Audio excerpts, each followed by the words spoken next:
In a previous video highlighting Vennture's Classique Fit Kit, I created this custom mouthpiece and I loved it.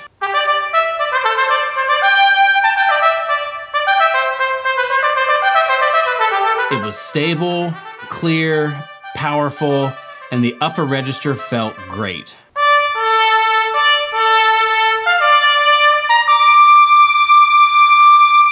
But after a few weeks of playing on this mouthpiece, I began to notice a problem.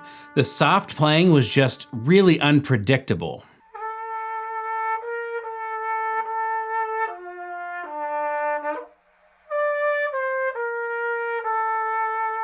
Sometimes it would feel like everything would come out of this mouthpiece beautifully and there would be no problems at all. But other times it would feel like no matter what kind of habits I was playing with and no matter how good I was breathing, if everything wasn't lined up absolutely perfectly, nothing would come out of the trumpet and it would just really be hard and frustrating to play soft. On top of that, I noticed that when I was playing it in the orchestra, I would get weirdly tired at places that I wasn't getting when I was playing my Toshi. This problem went on long enough that I actually just switched back to my Toshi mouthpiece where everything felt comfortable and normal again, and I reached out to Doug McVeigh, owner of Vennture Mouthpieces, to see if we could fix this problem, but without losing what I loved about that original design.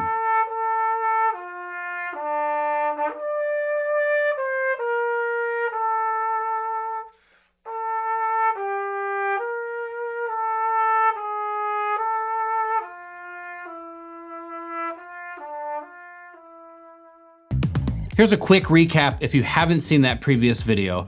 The Toshi mouthpiece I was playing for a very long time was a 1C Håkan Hardenberger model. I think it had around a 0.080 inches cubed diameter of the cup, and then the Vennture that I created from the Fit Kit had a 0.075 inches cubed. So it was a little bit shallower, and that really gave the sound some sparkle and some ease that I really liked. So I got together with Doug on a Zoom call and I talked to him saying, I don't want to lose the sparkle, I don't want to lose the stability and the ease of what I made from the Fit Kit, but we gotta fix this soft playing problem because it's not usable. One of the things I really enjoy about working with Doug at Vennture is how much he values collaboration. I really got the sense he was listening to me and what I liked and what I didn't like, and then drawing upon all of his knowledge to help me solve my problem and provide me with options. Another pretty cool thing about this process is he actually has the ability to just 3D print mouthpieces, which makes trying variations way more economical. It's a fraction of the price. So we settled on 3 different variations and they're all in plastic, and the sound is much better than you would have assumed, than I would have assumed at least. The first variation that we made was exactly the same mouthpiece, but we actually opened up the entry to the throat a little bit.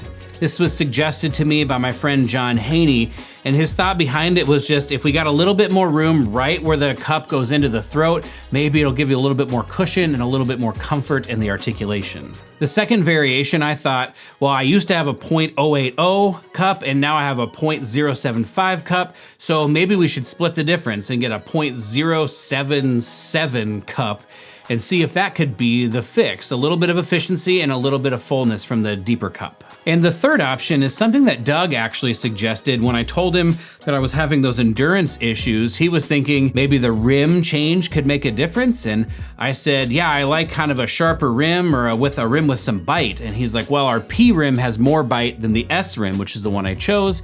I had told him I actually kind of liked the P rim and was going back and forth, ultimately choosing the S. And so what Doug did, and this is super easy for him to do in VenCAD, is he built a rim that the outer half is the S rim and the inner half is the P rim. So I have the support from the P rim on the outer half, but it leaves kind of what I liked about the S rim on the outside. It's pretty crazy. So now I want to test these mouthpieces. I'm going to play the same excerpts on all 3 mouthpieces. I'm not going to edit them. There's just some trumpet EQ to make it sound a little more sparkly. I just want to show you what the differences between these mouthpieces are.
So my impressions of these mouthpieces were that option A, the same mouthpiece as the Classique Fit Kit, but with a slightly more open entry to the throat.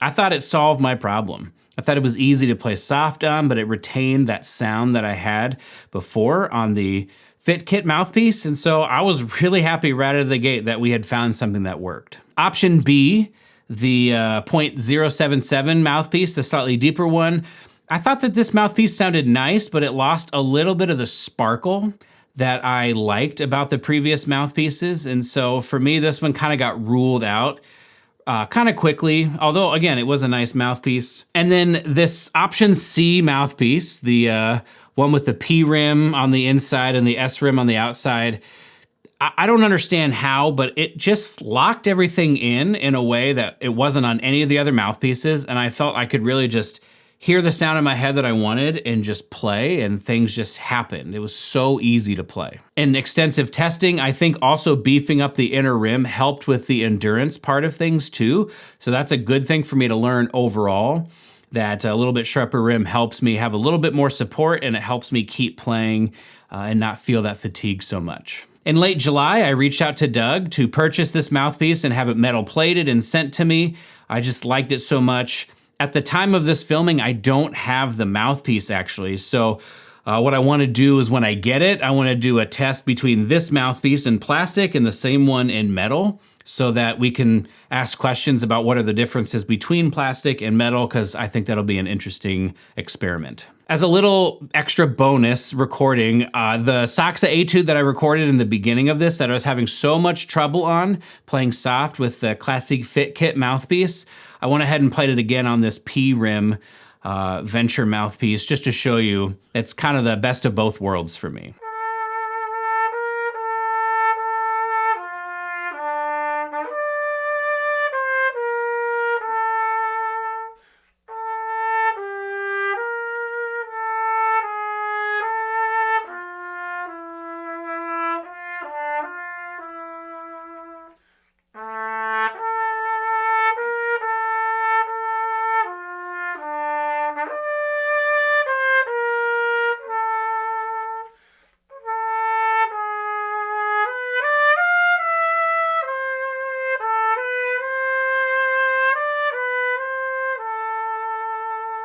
I'm finding myself kind of enamored with this process of testing mouthpieces. I've honestly never been much of a gearhead. I find a mouthpiece that I like and I just play that mouthpiece. I've never really gone on a mouthpiece safari, but the idea that I can test small variables in a controlled manner is really interesting to me, and I'm enjoying this process so much. This P-Rim mouthpiece, this might be the mouthpiece I play for the rest of my career, and I would be happy to not have to go through this anymore, but if there is something I find that I don't like, I know that I could just talk to Doug, try to tell him what's going on, and we'll continue digging. And I have no doubt that we're gonna find something even better on the other side of that. And that process is just so cool to me. So I've told you what I think about these mouthpieces, but I'm curious if you heard the same things. Do you agree with my assessment, or did you like a different mouthpiece based on these recordings that I shared? Let me know down in the comments below. And if you haven't seen the video that I made before about the Classique Fit Kit, it's gonna make this one make a lot more sense. So if you haven't seen that one yet, go ahead and click the video on the screen, and we will see you in the next video.